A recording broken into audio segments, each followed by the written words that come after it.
చెప్పి రకరకాలుగా ఆయన ప్రచారం చేయడం మనం చూస్తూనే ఉన్నాం. ఈ నేపథ్యంలో నవీన్ మనతో జాయిన్ అవుతున్నారు, మా ఢిల్లీ ప్రతినిధి. నవీన్, బీహార్ ఎన్నికలు ఎలా జరుగుతున్నాయి, మొదటి దశ ఎన్నికలు ఎలా జరుగుతున్నాయి, అలాగే పోటీ విపరీతంగా కనిపిస్తోంది. So what is the present situation, అక్కడ అప్డేట్స్ ఎలా ఉన్నాయి ఎన్నికలకు సంబంధించి?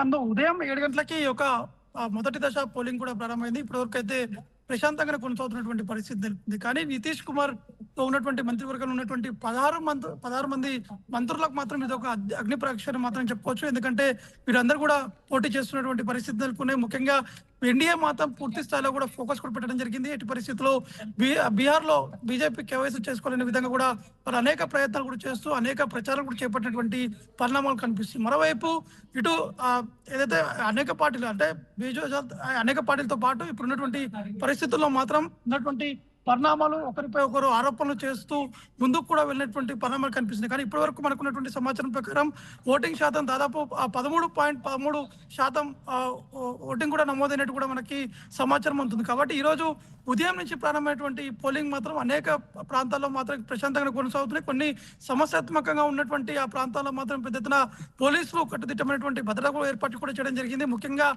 వృద్ధులతో పాటు మహిళలు వస్తున్నటువంటి వారి కోసం కొన్ని ప్రత్యేకమైనటువంటి ఏర్పాట్లు కూడా చేసినటువంటి పరిస్థితి నెలకొంది. అయితే ఈ పోలింగ్ స్టేషన్స్ ఏవైతున్నాయో దాదాపు ఇక్కడ జరుగుతున్నటువంటి పోలింగ్ అంటే ఆ 121 నియోజకవర్గాలు జరుగుతున్నటువంటి ఈ పోలింగ్ లో మాత్రమే ఎక్కడ ఎటువంటి ఇబ్బందులు తలెత్తకుండా మాత్రం ఎన్నికల కమిషన్ సంబంధించినటువంటి అధికారులు కూడా పూర్తి స్థాయిలో ఏర్పాటు కూడా చేశామని చెప్పేసి కూడా ఎన్నికల అధికారులు కూడా కొద్దిసేపటి క్రితమే మీడియాతో మాట్లాడుతున్నటువంటి సందర్భాల్లో ఈ అంశాలు కూడా ప్రస్తావించినటువంటి పరిస్థితి నెలకొంది. ముఖ్యంగా ఇటు ఏదైతే ఈరోజు ఉన్నటువంటి పరిణామాలు బీహార్ లో ఉన్నటువంటి ప్రస్తుత పరిస్థితులతో పాటు రెండో విడత సంబంధించినటువంటి ఒకవైపు ఎన్నికల ప్రచారం కొనసాగుతూనే ఉంది. మరోవైపు మొదటి దశ సంబంధించినటువంటి ఈ యొక్క పోలింగ్ మాత్రం ఇంకా కొనసాగుతున్నటువంటి పరిస్థితి నెలకొంది. ముఖ్యంగా కొద్దిసేపటి క్రితమే ఆర్జేడీ నేత తేజస్వి యాదవ్ తన ఓటకును కూడా వినియోగించుకున్నటువంటి పరిస్థితి నెలకొంది. మరోవైపు ఆయన సోదరుడు తేజ్ ప్రతాప్ యాదవ్ కూడా ఓటకును కూడా వినియోగించుకోవడం జరిగింది. తారాపూర్ లో ఉప ముఖ్యమంత్రి సామ్రాట్ చౌదరి కూడా వారు అక్కడి నుంచి పోటీ చేస్తున్నారు. వారు కూడా ఓటకును కూడా వినియోగించుకున్నారు. మొదటగా ఆలయంకి వెళ్ళి అక్కడ పూజలు చేసిన తర్వాత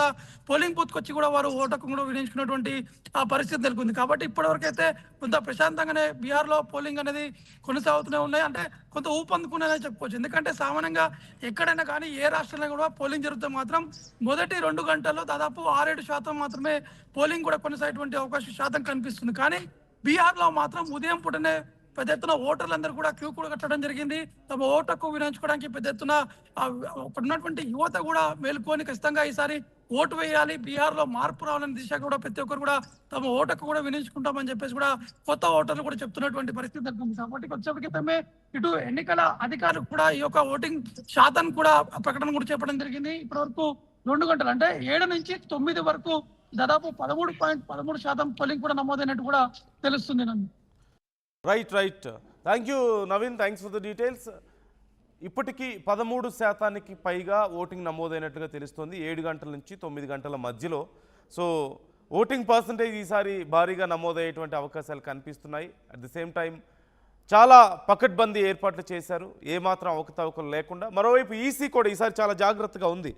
ఇప్పటికే రాహుల్ గాంధీ ఓ పక్క బీహార్లో ఓ పక్క ఎన్నికలు జరుగుతూ ఉంటే, మరోపక్క రాహుల్ గాంధీ దేశవ్యాప్తంగా ఆయా ప్రాంతాల్లో ఎన్నికల్లో జరిగినటువంటి అవకతవకలకు సంబంధించి ఆయన ఇప్పటికే ప్రచారం చేస్తున్నారు. మరోవైపు బీహార్లో కూడా ఇప్పటికే ఓట్ల చోరీ జరుగుతుందంటూ ఆయన కామెంట్ చేస్తున్నారు. హర్యానాలో కూడా ఓట్ల చోరీ జరిగిందంటున్నారు.